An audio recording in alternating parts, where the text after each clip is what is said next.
감사합니다. 법무법인 해암 대표 하장균 변호사입니다. 오늘은 형사 합의서 작성 방법에 관해서 이야기 나눠볼까 합니다. 우리가 형사사건의 경우에는 형사 방어 사건을 처리할 때는 일반적으로 크게 두 방향이 있습니다. 첫 번째는 이제 부인하는 거. 나는 이러한 어떤 수사기관의 혐의 사실은 인정하지 않는다. 이런 일이 없었다. 실제로 억울한 경우들이 있겠죠. 그걸 우리가 부인이라고 부르고요.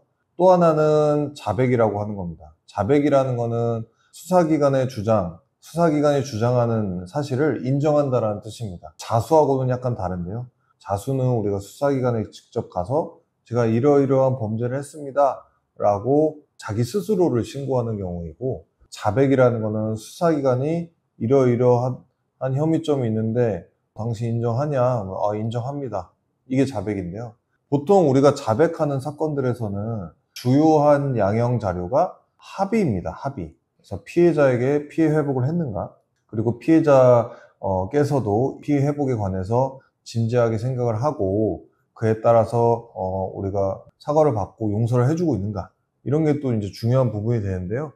우리가 이제 판사님이나 검사님이나 우리 경찰서장님한테 가서 제가 피해자랑 합의했어요. 피해자가 용서해 줬습니다. 이렇게 말만 하면 알 수가 없잖아요.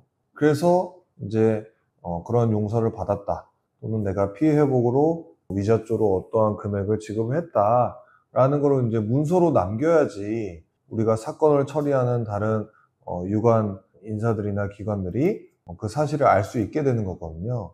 그렇기 때문에 합의서를 작성을 하는 것이고, 그렇기 때문에 필요한 것입니다.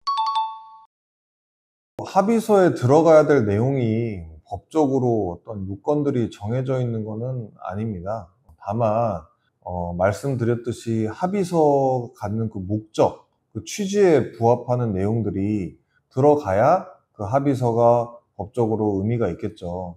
따라서 이제 합의서에는 일반적으로는 피해자분의 인적사항 기본적으로 많이 들어가고, 그리고 어떠한 내용 때문에 우리가 어떠한 내용으로 합의를 했고, 만약에 피해 회복을 위한 금전지급이 있었더라고 한다면 금액은 얼마였고, 이런 내용들을 좀 많이 넣고요. 또 이제 피해자분께서 이제 이 가해자에게 용서를 했다.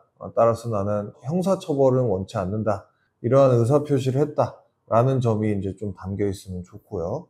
그리고 우리가 문서라는 거는 이 법률사무에 등장하는 문서들은 항상 위조 위험이 있습니다. 그렇기 때문에 이게 피해자께서 이 문서를 진지하게 작성했다라는 어떤 방증으로서 우리가 일반적으로 많이 첨부하는 게 인감증명서입니다. 인감증명서를 많이 첨부하고, 인감증명서가 조금 불편하시거나 좀 여의치 않을 때는 신분증 사본을 첨부를 많이 하는 형태로 합의서를 일반적으로 작성을 하게 됩니다. 가끔 이제 변호사 선임 없이 직접 진행을 하시다가 이제 합의서까지 작성하시는 경우가 있는데, 그 이후에 어떤 이유에서든지 전문가의 도움이 필요해서 저희 사무실을 찾아주시는 경우들이 있어요. 그래서 기왕에 작성한 합의서를 봤는데 처벌 불안 의사가 없는 경우들이 실제로 있습니다. 아무래도 이제 비법률가 입장에서는 처벌 불안 의사라는 게 익숙한 개념이 아니기 때문에 쉽게 놓칠 수 있는 것 같은데요. 엄밀히 말씀드리면 그 의사가 반드시 들어가야 되는 건 아니겠지만, 왜냐면은 가끔 법원에서도 피해자에게 연락을 해서 처벌 불허 의사를 따로 확인하는 경우들도 있기는 하거든요. 근데 법원이 그걸 항상 꼭 확인해야 될 의무가 또 있는 건 아닙니다. 그렇기 때문에 만약 그러한 것이 확인이 안 된 상태에서 서류상 피해자의 처벌 불허 의사가 없는 상태로 그냥 그대로 판단을 받아버리면 우리가 일반적으로 생각했을 때는 당연히 좋을 게 없겠죠. 따라서 우리가 기왕에 작성하는 합의서라면 웬만하면 피해자의 처벌 불허 의사가 포함되어 있는 쪽으로 작성을 하는 것이 좋다고 말씀드릴 수 있습니다.